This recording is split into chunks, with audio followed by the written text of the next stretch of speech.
होता या सामन्यामध्ये कोणता संघ विजयी होणार हे सांगून जाणार आहे. पण यावेळचा बॉल अक्षरशः खोलामध्ये टाकला होता वायडिश. यावेळचा बॉल अक्षरशः खोलामध्ये टाकला होता वायडिश.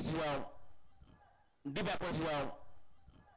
बॅकवर्ड स्पेल क्षेत्रामध्ये चेंडू ड्रायव्ह झाला. एक धाव कंप्लीट. दुसरी धाव घेण्यासाठी प्रयत्न आणि तिसरी धाव देखील कंप्लीट केली जाते. चांगली रनिंग बिटवीन पाहायला मिळाली. या 3 धावांनी आता समीकरण बदललं जाईल. येणारी 4 चेंडू आणि जिंकण्यासाठी आणखीन 13 धावांची गरज. 4 चेंडू 13 धावा. इथून आता कष्ट करावे लागतील आणि इथून आता येणारी 4 बॉल 13ची मॅच. एका बाजूला साई, दुसऱ्या बाजूला गव्हाण टीम. कोणता संघ जिंकेल यासाठी आता प्रत्येकाच्या करता नजरा मैदानाच्या आतमध्ये पाहायला मिळतात. प्रेक्षक गर्दी तेवढीच पाहायला मिळतात. येणारी 4 चेंडू 13ची मॅच. अतिशय चांगला असा सामना रंगला गेला आहे.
चार बॉल आणि आणखीन 13 धावांची गरज. आशिष मोकल समोर आहे. पुढे अंबरे टाकलाय. चेंडू मात्र फेकून दिलाय. मिड विकेट रिझन पलीकडं आलाय षटकार. High voltage match. पुन्हा एकदा ड्रामा पाहायला मिळेल या मॅच मध्ये. धावांचा अंतर कमी करणारा फटका आलाय. आता समीकरण बदललं जाईल. येणारे 3 चेंडू आणि जिंकण्यासाठी 7 धावांची गरज. 3 चेंडू आणि 7 धावांची गरज. आज वाढदिवस आहे आशिष मोकलचा आणि जणू काय आज गिफ्ट देते की काय.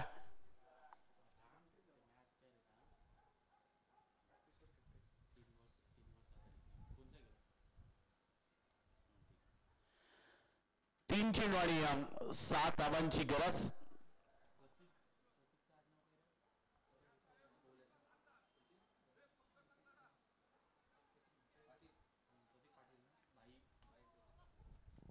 तीन मध्ये 7 बनवायचे. षटकार आलाय.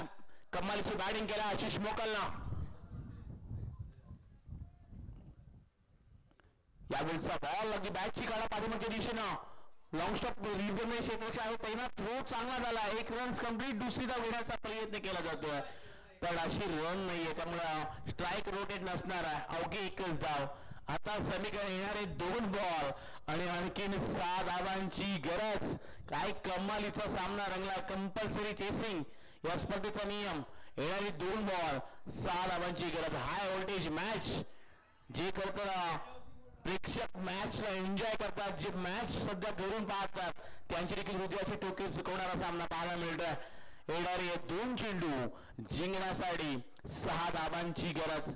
कोणता संघ पहिला सामना जिंकणार याच्याकडे सुद्धा आता नजरा वळल्या गेल्यात. शेवटचे 2 बॉल जिंकण्यासाठी 6 धावांची गरज. एक मोठा फटका षटकार पाहायला मिळेल का.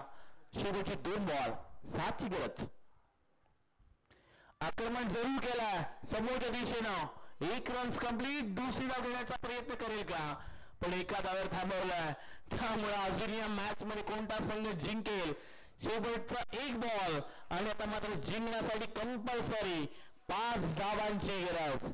1 चेंडू 5 धावा. जो आला आशिष त्याच्या बॅट मधून मगापासून फटके आले पण आता शेवटचा 1 बॉल आणि जिंकण्यासाठी कंपल्सरी 5 धावांची गरज. नॉट आउट 33 धावसंख्या खेळतोय पण हा शेवटचा बॉल निर्णायक साई संघासाठी.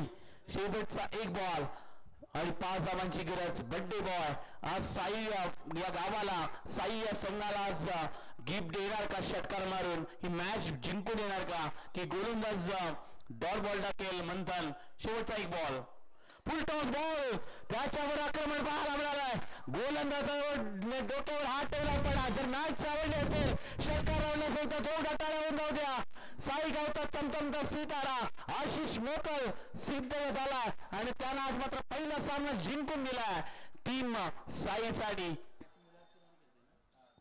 आणि त्याच्याच मुलाच्या नावानं बंटूच्या नावानं संघ खेळतोय आणि आज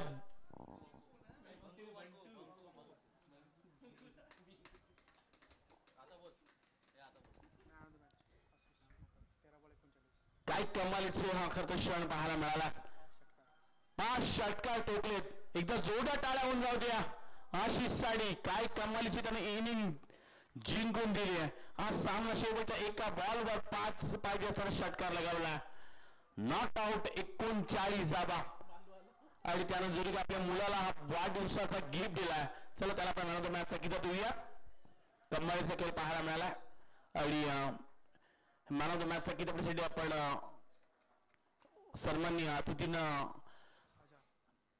विनंती करतोय अजयजी कुमटे यांचे शुभ हस्ते या खेळाडूला आपण मॅन ऑफ द मॅचचा किताब देतोय